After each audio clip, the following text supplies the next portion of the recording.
All wires are rated for safety first based on voltage and amperage.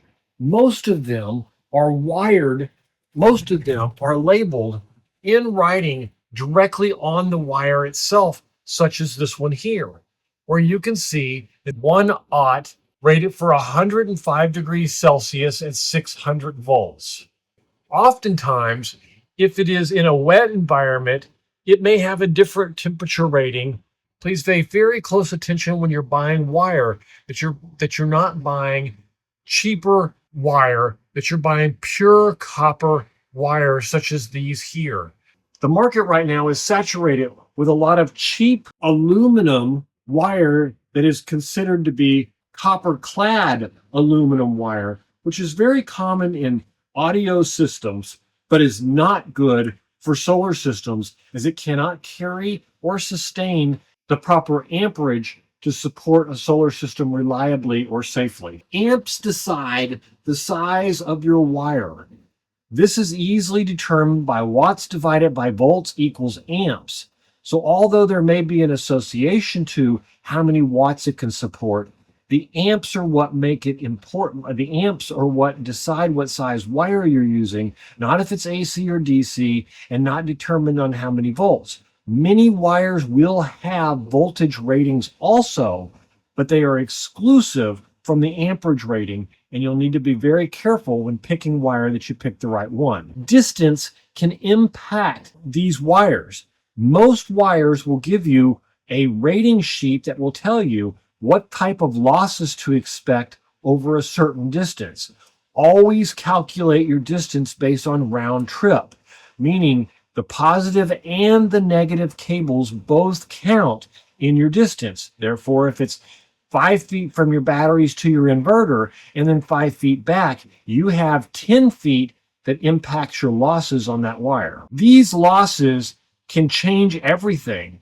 A simple change from 48 volts to 53 volts could be several amps in a large system. So please pay very close attention when you're working with solar wire or when you're working with battery wires, as this will have a huge impact on your system's performance and safety. Solar has 3 categories of wire. You may run into a special PV wire that is made for outside rainy weather and wet environments that could be UV protected and also come with thicker insulation. You will have battery wire, such as these here, that is rated for higher temperatures in order to make them safe and secure to use in battery compartments, motor compartments, or even for sustained amperage, such as a solar system. And then you can have AC wire. AC wire, oftentimes, you'll see in large box stores and is rated for 15 amps or 20 amps. Most common errors, which are some that I made, is making sure that you get the right wire size, that you use the right connectors, and that you're using the right type of wire. There are many types of wire, from PV wire to battery wire to AC wire to DC wire to consistent pull wire to underground wire to wet environment wire to water safe wire to indoor, in the wall, no conduit wire to only in conduit wire. I've included a wire chart from the NEC's code book. You can reference this online and just do a Google search for a most current version. But most of the common sizes have remained the same for many years and shouldn't require much but a lookup on it. But be very careful when using this chart that you are comparing the same type of wire as discussed earlier, as this can change the wire rating dramatically. If you're ever unsure on what size wire to use, always make sure that your protection devices, such as fuses and breakers, protect the wire, not the devices themselves. You never want the wire to be in a situation where it can melt or get too hot to exceed its rating. So always have your breakers and your switches protect the wire, and you should remain on the safe side. Oversizing or slightly oversizing the wire is okay, but you never want to undersize the wire. The fuse must match the wire. You never want to use a wire that can only support 15 amps with a 20 amp fuse, as then the wire could burn out and short out or cause a fire. The other way around, on the other hand, if the fuse popped at 15 amps but the wire could support 20, you would be okay. It might be a nuisance, but at least you would still be safe. Wires, fuses, breakers, and switches, along with shunts and bus bars, are an integral part of a solar system. All of these devices play a very important role in keeping you safe, making your solar system safe.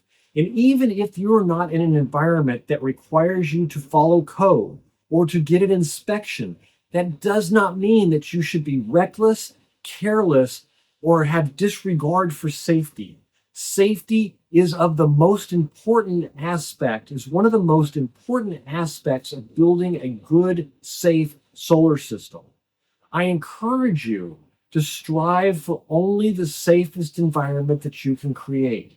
If at any time you feel like you're unsure or you don't know what you're doing or are uncomfortable making such a decision, please consult a professional. Electricians and engineers play an important role in keeping you safe, keeping our environment safe, and making these devices available to the general public to do a do-it-yourself type system.